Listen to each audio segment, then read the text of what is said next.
Hello and I welcome you to Vigyan recharge. क्या आप जानते हैं कि नासा के वैज्ञानिक सबसे ज्यादा किस चीज से डरते हैं? मतलब धरती का चैप्टर निपटाने के लिए नासा रोज नई नई परियोजनाएं लॉन्च करता है। तो जितनी भी परियोजनाएं नासा के द्वारा लॉन्च की गई हैं, उनमें से एक ऐसी है जिसके लॉन्च होते ही नासा की खाट खड़ी हो गई। अब इससे पहले कि हम आगे बढ़ें, पहले जरा मुसीबत का नाम जान लो, वो है गामा रे बर्स्ट। अब ये क्या होता है? बिल्कुल बताऊंगा जी क्या होता है। तो इस वीडियो से आपको जानने को मिलेगा कि कैसे कोल्ड वॉर के समय पर जब अमेरिका और सोवियत यूनियन के सींग आपस में उलझे हुए थे, तब गलती से गामा बर्स्ट की खोज हो गई। हाँ जी, इन्हीं की वजह से हुई है। दूसरा, क्या गामा रेडिएशन हमें हरे भरे हरी भैया की तरह बना सकता है? मतलब जैसी जानकारी हल्क मूवी में चिपकाई गई है, क्या इसके पीछे कोई साइंटिफिक लॉजिक है? तीसरा, आखिर ये गामा है क्या? अच्छा है, बुरा है, कैसे पैदा होता है और कैसे इसने नासा वालों की जिंदगी में आतंक उठा रखा है? यही सब जानेंगे इस वीडियो में। अब देखो, यहाँ सवाल आता है कि हमें ये कैसे पता लगा कि गामा रे बर्स्ट स्पेस से धरती की तरफ आ सकती हैं। तो देखो, जिस समय अमेरिका और सोवियत यूनियन कोल्ड वॉर में एक दूसरे की बहस खोलने में लगे हुए थे, तो उसी समय अमेरिका को ये डर था कि भाई सोवियत यूनियन वाले स्पेस में न्यूक्लियर टेस्ट करेंगे। अब उन्हें ऐसा क्यों लगता था? क्योंकि भाई साहब अमेरिका ये काम कर चुका था। अब सोवियत यूनियन वाले, अगर अमेरिका करेगा तो हम भी करेंगे, हम काहे पीछे रहेंगे? तो भाई साहब अमेरिका को ये जानना था कि सोवियत यूनियन क्या स्पेस में टेस्ट कर चुका है या करने वाला है। और ये पता करने के लिए अमेरिका ने डार्पा के कान टाइट कर दिए और उनसे कहा कि सीधा जाओ, नासा की जान खाओ और उनसे कहो फटाफट स्पेस में स्पाई सैटेलाइट छोड़ के आओ, जो ये देखकर बताएंगी कि गामा रे बर्स्ट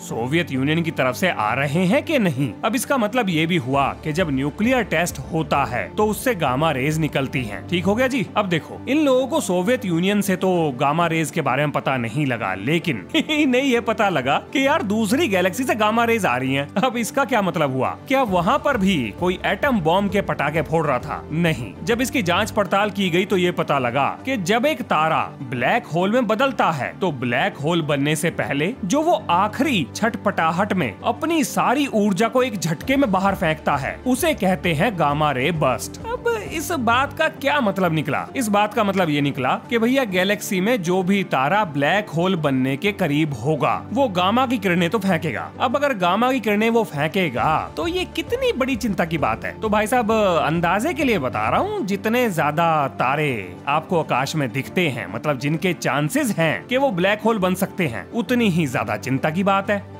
अब ऐसी गंदी सी शक्ल मत बनाओ, इसमें मेरी क्या गलती? अब जो फैक्ट है वो तो फैक्ट है, उसमें मैं क्या कर सकता हूँ? अब मुझे पता है कि आपका सारा का सारा फोकस ब्लैक होल पर पहुँच गया होगा, तो जरा ये जान लेते हैं कि आखिर ब्लैक होल बनते कैसे हैं। और इसके लिए मैं अपनी ही पुरानी वीडियो का एक छोटा सा क्लिप यहाँ पर प्ले करने जा रहा हूँ। सबसे पहले पकड़ो एक तारे को, उसके अंदर होगा न्यूक्लियर फ्यूजन यानी हाइड्रोजन का खात्मा और हीलियम की उत्पत्ति। अगर उस तारे का मास हमारे सूरज के 8 गुना से कम है तो वो बनेगा व्हाइट डॉर्फ, और उस व्हाइट डॉर्फ को स्टेबल रहने के लिए उसका मास हमारे सूरज के 1.4 टाइम्स से कम होना चाहिए। यही है सुब्रमण्यम चंद्रशेखर लिमिट, जिसे एक भारतीय अमेरिकी वैज्ञानिक ने दिया था और ये नोबेल प्राइज भी जीत चुके हैं। और अगर किसी तारे का मास हमारे सूरज के 1.4 टाइम्स से ज्यादा हो गया, यानी वो चंद्रशेखर लिमिट को पार कर गया, तो उसमें होगा एक बहुत बड़ा धमाका, जिसे हम सुपरनोवा के नाम से जानते हैं। तो अब बचते हैं उसके पास दो ऑप्शन। अगर उसका मास बीच का हुआ तो वो बनेगा एक न्यूट्रॉन स्टार, यानी कि उसके कोर की ग्रेविटी इतनी ज्यादा होगी जो इलेक्ट्रॉन्स को खींचकर प्रोटॉन्स के साथ फ्यूज कर देगी और उसके सारे अंदर के एटम न्यूट्रॉन में परिवर्तित हो जाएंगे और ये सारा मास इकट्ठा होकर बनाएगा एक न्यूट्रॉन स्टार। लेकिन अगर एक व्हाइट डॉर्फ का मास बहुत ज्यादा हुआ तो वो एक न्यूट्रॉन स्टार नहीं बनेगा। उसकी ग्रेविटी इतनी ज्यादा पावरफुल होगी जो उसके कोर को सिंगुलैरिटी तक कॉन्ट्रैक्ट कर देगी, यानी ग्रेविटी का इनवर्ट प्रेशर तारे की हर लिमिट को तोड़ता हुआ उसे इनवर्ट कोलैप्स करता ही चला जाएगा और यहाँ उत्पत्ति होगी एक ब्लैक होल की।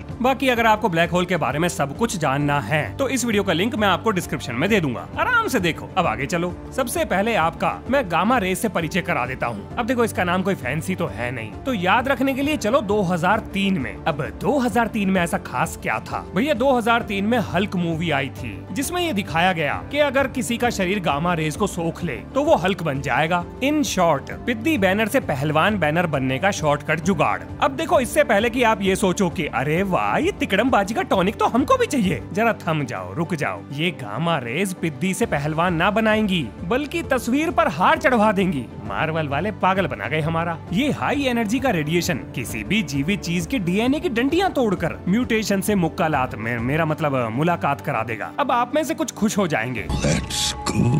चलो हरी भैया ना सही तो एक्समैन ही बनवा दो। अब एक्समैन बनने के कितने चांस हैं? नील बटा सन्नाटा, कोई चांस ना है। लेकिन अगर फिर भी जानने की खुजली हो रही है तो सुन लो, अगर शरीर ने बहुत अधिक मात्रा में गामा रेडिएशन सोख लिया तो इससे निकलेगा पानी, मतलब मुंह से भी और वहाँ से भी, मतलब पेट के सारे धागे खुल जाएंगे, शरीर की चमड़ी जलेगी, सर के बाल उड़ जाएंगे, थकावट वो क्या होता है ये आप ना कह पाओगे क्योंकि शरीर से मरियल सिंह बन जाओगे, दिमाग काम ना करेगा, आलतू फालतू के ख्याल बुनेगा। बंद करो हाथ जोड़ के। मैं यही नहीं, अभी और सुनिए। हमारा दिल ठीक तरीके से काम ना करेगा और जब इसका मन करेगा ये तो कह देगा भैया मैं तो अब रुकेगा। इनफर्टिलिटी होगी, शरीर में ब्लड सेल नहीं बनेंगे जिससे बढ़ जाएगा कैंसर का खतरा और हो सकता है कि तस्वीर पे हार भी चढ़ेंगे। अब बताओ ऐसे सुपर पावर लेकर आप क्या करोगे? बिना सुपर पावर के ही ठीक है हम तो।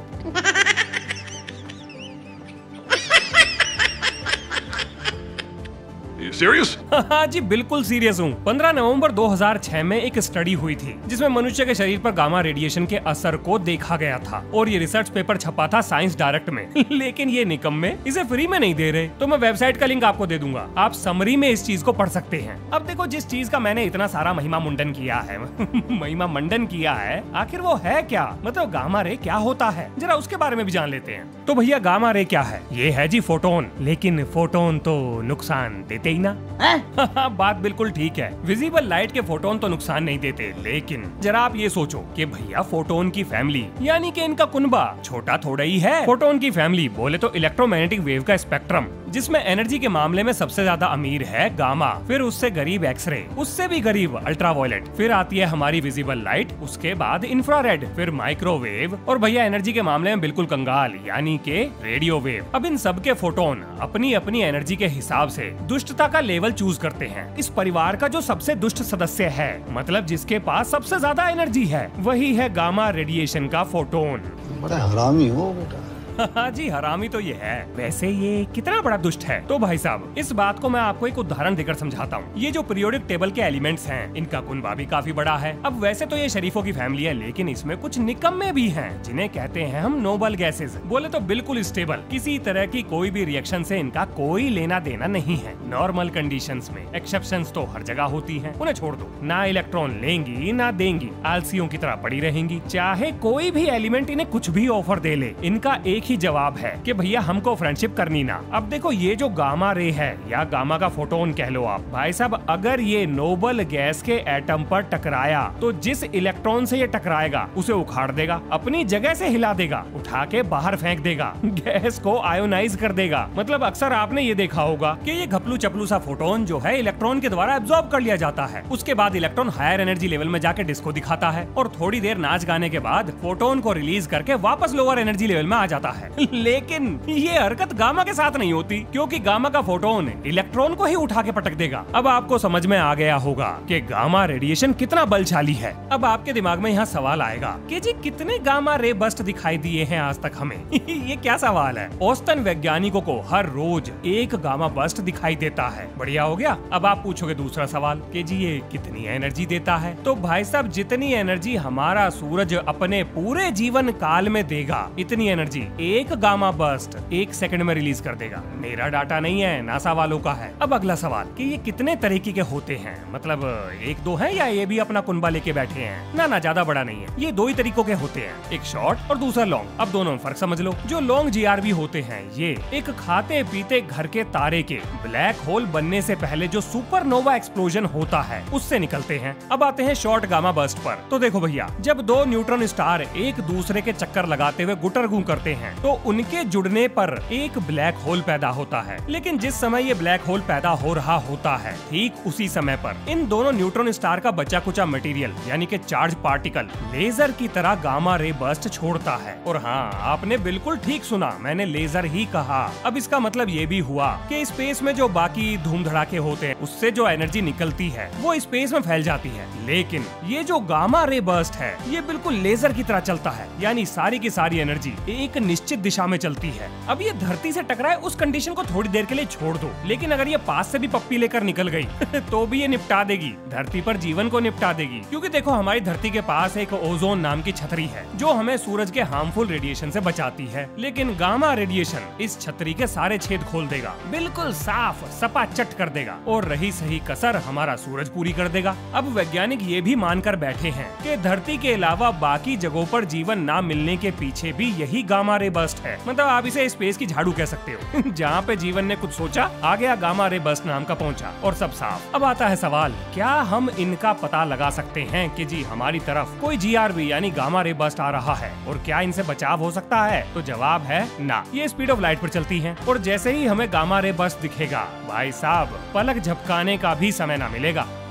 चलिए बात कर लेते हैं अब। तो जरा थोड़ी देर के लिए एक हाइपोथेटिकल सिनारियो ले लेते हैं कि अगर गामा रे बर्स्ट धरती से टकराया तो धरती पर क्या क्या होगा। और सबसे पहले बात करते हैं स्पेस स्टेशन की। तो जिस समय gamma ray burst space station से टकराएगा उसके सारे सर्किट फ्राई हो जाएंगे, यानी कि ना तो वहाँ ऑक्सीजन बनेगी, ना वहाँ टेम्परेचर मेंटेन रहेगा, पानी बंद हो जाएगा और धीरे धीरे सारे एस्ट्रोनॉट्स मारे जाएंगे और उन्हें बचाने के लिए हम कुछ भी नहीं कर पाएंगे। और सिर्फ स्पेस स्टेशन ही नहीं, धरती के चारों तरफ जितने भी सैटेलाइट घूम रहे होंगे वो सारे फ्राई हो जाएंगे। फ्राई से मेरा मतलब है कि उनका जो सर्किट है वो जल जाएगा, यानी कम्युनिकेशन पूरी तरह से ठप हो जाएगा। इंटरनेट बंद, सैटेलाइट कम्युनिकेशन बंद, टीवी बंद और मुसीबतें तो अभी आने वाली हैं। जिस समय ये गामा रे बर्स्ट धरती पर खुले में घूम रहे लोगों से टकराएगा उस टाइम पर आंखें बंद करने के बाद भी इसकी ऊर्जा उनकी आंखों को लगभग अंधा कर चुकी होगी। अब जैसा कि मैं आपको पहले ही बता चुका हूँ कि गामा रेडिएशन एटम के अंदर से इलेक्ट्रॉन को बाहर उठा के फेंक देगा और जब एटम में से इलेक्ट्रॉन बाहर जाएगा तो अब वो आयन बन जाएगा,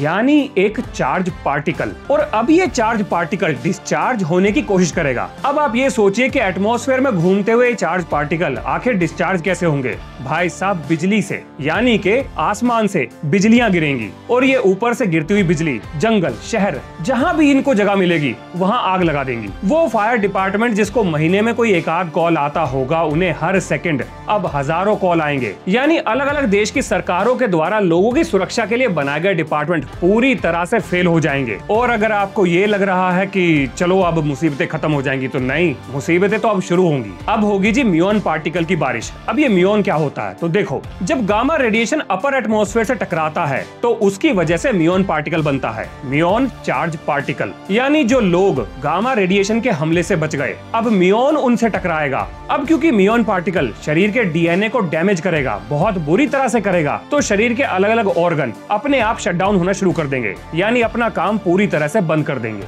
तो जो लोग उस समय हवा में यात्रा कर रहे होंगे, हवाई जहाज के अंदर यात्रा कर रहे होंगे, भाई साहब वो जिंदा नहीं बचेंगे। हर एक हवाई यात्री मारा जाएगा। अब आपके मन में ये ख्याल भी आ सकता है कि अगर हवा में लोग सेफ नहीं हैं, तो क्या पता पानी के नीचे हो? नहीं, पानी के नीचे भी कोई नहीं बचेगा। देखो, लगभग जो सबमरीन्स होती हैं उन्हें इतना प्रेशर झेलने के लिए नहीं बनाया गया कि वो 1-1.5 किलोमीटर की गहराई पर तैर सके। और आपका म्यूऑन पार्टिकल 1.5 से 2 किलोमीटर तक पानी के अंदर बड़े आराम से हर चीज को डैमेज करता हुआ चला जाएगा। अब इसका मतलब ये भी हुआ कि जो भी सबमरीन पानी के अंदर होंगी उनके अंदर सभी लोग मारे जाएंगे। पानी में जितने भी जीव जंतु हैं, यानी कि पानी की सतह और 1-1.5 किलोमीटर के बीच में आने वाले सभी जीव जंतु सब मारे जाएंगे। तो क्या कोई बचेगा? वेल, कुछ लोग बचेंगे और वो लोग होंगे वो जो कि खदानों में कई हजार फुट की गहराई में उनमें काम करने वाले मजदूर इस रेडिएशन से शायद बच जाएं। शायद इसलिए लगा रहा हूं क्योंकि वैज्ञानिकों को अभी के डाटा से ऐसा लगता है कि रेडिएशन इतनी गहराई में पेनिट्रेट नहीं कर पाएगा, लेकिन ये वो पार्टिकल्स हैं जिनके बारे में हमें जानकारी है। ऐसे पार्टिकल्स भी हो सकते हैं जिनकी अभी हमें जानकारी नहीं है। तो अगर ऐसा कोई पार्टिकल निकला जो कि इससे भी ज्यादा गहराई में जाके हमला कर सके, तो शायद ये लोग भी ना बचे। पर मान लेते हैं कि कुछ लोग जेनेटिकली इतने गिफ्टेड थे कि उनका शरीर इस रेडिएशन से अपने आप को उबार लेता है। तो भाई साहब, अब उन लोगों के लिए आएगी खाने की किल्लत। खाना कहां से लाओगे? देखो, जब हमारे पास फ्रेश खाना नहीं बचेगा तो हम जाएंगे पैक्ड आइटम की तरफ, यानी कि डब्बा बंद खाने का सामान। लेकिन क्या वो डब्बा बंद खाने का सामान सुरक्षित होगा? नहीं, बिल्कुल भी नहीं। ये गामा रेडिएशन उसको जहरीला बना देगा। दूसरी चीज, जिस चीज पर आज के समय हम बहुत ज्यादा डिपेंडेंट हैं, यानी कि रेफ्रिजरेटर्स, वो तो काम ही नहीं करेंगे। क्यों? क्योंकि बिजली ही नहीं होगी भाई साहब। गामा रेडिएशन एटमॉस्फेयर को चार्ज कर देगा। ये चार्ज एटमॉस्फेयर ईएमपी को जन्म देगा, यानी इलेक्ट्रोमैग्नेटिक पल्स। और ये ईएमपी आपके जितने भी बिजली के ग्रिड हैं,